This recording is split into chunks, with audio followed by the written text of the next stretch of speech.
There are not two sides to bigotry, and there are not two sides to hatred. And if you choose to march with a flag that symbolizes the slaughter of millions of people, there are not two sides to that. The only way to beat the loud and angry voices of hate is to meet them with louder and more reasonable voices.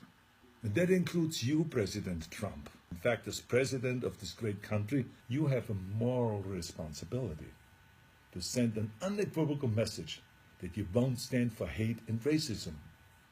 Now let me help you write your speech here a little bit. As President of the United States and as a Republican, I reject the support of white supremacists. The country that defeated Hitler's armies is no place for Nazi flags. The party of Lincoln won't stand with those who carry the battle flag of the failed Confederacy. Was that difficult? You see, I told you.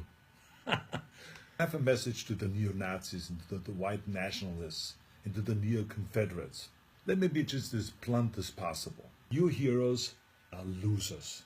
You're supporting a lost cause. And believe me, I know the original Nazis. I was born in Austria in 1947, shortly after the Second World War.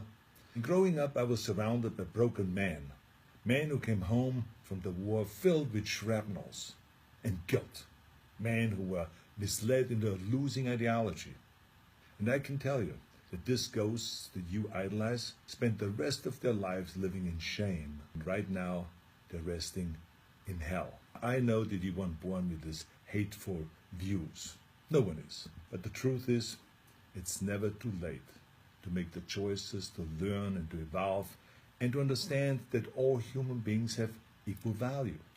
If you say, Arnold, hey, I was just at the march, don't call me a Nazi, I have nothing to do with Nazis at all. Let me help you. Don't hang around people who carry Nazi flags, give Nazi salutes, or shout Nazi slogans.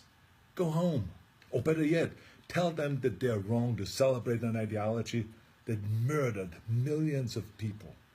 And then go home. You're so lucky to live in a country that gives you every right to say horrible things. But think about how you could actually use that power for something good.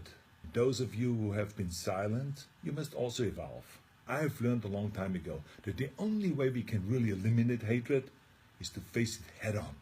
It is not always comfortable, of course, but stereotypes about racism, religion, gender, anything else, they're like cancer. If you had a tumor, you wouldn't quietly hope that it slowly disappears. You would zap the shit out of it with all the chemotherapy and cut it out and try every experimental treatment until it was gone. But this is no different. I mean, this is a difficult time for our country, of course. But I know that if we all have the courage to do something about it and to do the right thing, we come out stronger in the end. I've already donated some money to the Simon Wiesenthal Center, named after a great Nazi hunter, who I was lucky to call a friend. And I hope that you will join me by supporting your favorite anti-hate organization. Let's all commit right now to leaving the terrible ghosts of the past in the trash heap of history. That's where they belong. Now share this video if you think that hatred has no place in America. Let's terminate hate.